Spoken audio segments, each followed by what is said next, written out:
Happy Sunday, folks. Happy easy like Sunday morning, as I like to say, and I want you to keep it just that easy all day long. This is Michael, by the way, on the graveyard shift in the wee hours of the dead of night, and I do mean in the dead of night, with your daily trivia question. Once again, to wrap up the weekend and start a brand new week. Okay, so here we go. The answer to the previous trivia question was none other than Niagara Falls. Were you able, with all of the clues I dropped in that trivia question, were you able to figure it out? Now, for the longest time, engineers knew that they could create energy from the Great Niagara Falls, where 5 of the Great Lakes literally dump into one place. So this wasn't an issue. They knew that there was hydroelectric power there. The key challenge was not in creating hydroelectric power.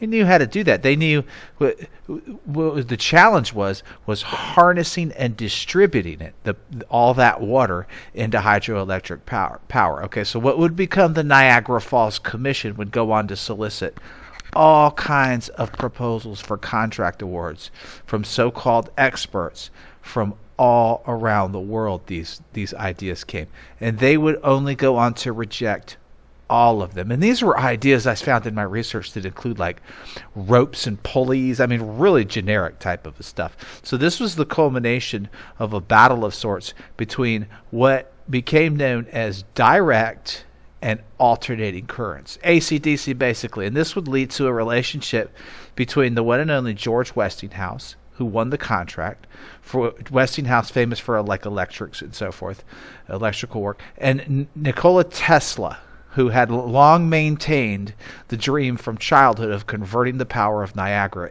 into energy. This was like a childhood dream of his.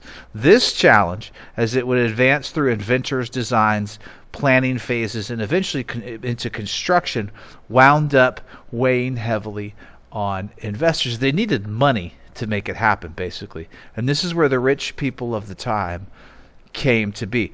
Project backers for this program included several of the wealthiest men in America and in Europe, including J.P. Morgan, Lord Rothschild, W.K. Vanderbilt. Any of these names sound familiar? These are bankers, steel industry, etc. Westinghouse and Tesla would form what has often been referred to in history as the perfect partnership. That's often cited, where they would go on to combine their skills, their genius, and their never-ending belief in a new technology called alternating current, like I referenced earlier, and would go on to start a revolution that would literally electrify the world. It was at what would become the Adams Building, where this on the Niagara site, where this dream and invention would first be realized. The Adams Power Plant Transformation House in Niagara Falls, New York, became the first large-scale alternating current electric generating plant in the world when it was completed on August 26th, 1895, which was, of course, the focus of the trivia question. It is the only remaining original structure in this area, the Adams Building is, and it is known in history as the birthplace of the modern electric hydro power plant. There's a picture of it on the top back in the late 1890s, and on the bottom down there where it still stands today.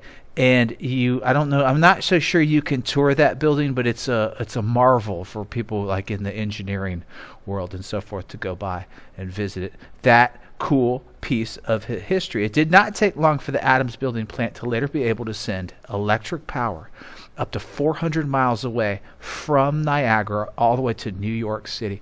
And before you knew it, hydroelectric power was being used in that capacity all over the world. Today, the Niagara generating stations supply 1/4 of all power used in New York State and Ontario. Pretty impressive stuff. It all started with the Adams Building.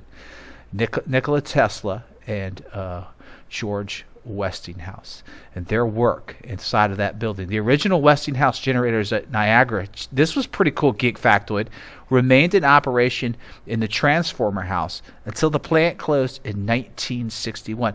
Not too shabby of a production run, 1895 to 1961. Wow. In 1759, this was pretty cool. A man named Daniel Jonkers, I'm sure I'm saying that wrong.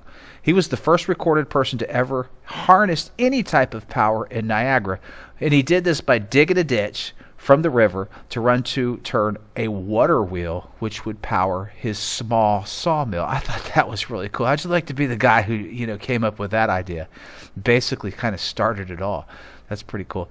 Virtual and actual tours are available to visit and experience anything Niagara, to include the power plants. You can tour some of these power plants. Of course, they're all over the place now. You can't get into the Adams building because it's kind of a condemned building, but you can tour the power plants. And from what I've seen in my research on the internet and on YouTube, some pretty cool stuff to go check out. If I was in that area, I would definitely make that part of my vacation stop for sure. And they're pretty affordable too, so check it out on your next vacation, like I said, if you're in that area, and catch you a pretty cool piece of history. All right, folks, let's get Sunday started for a brand new week and wrap up the weekend for August 28th on this day.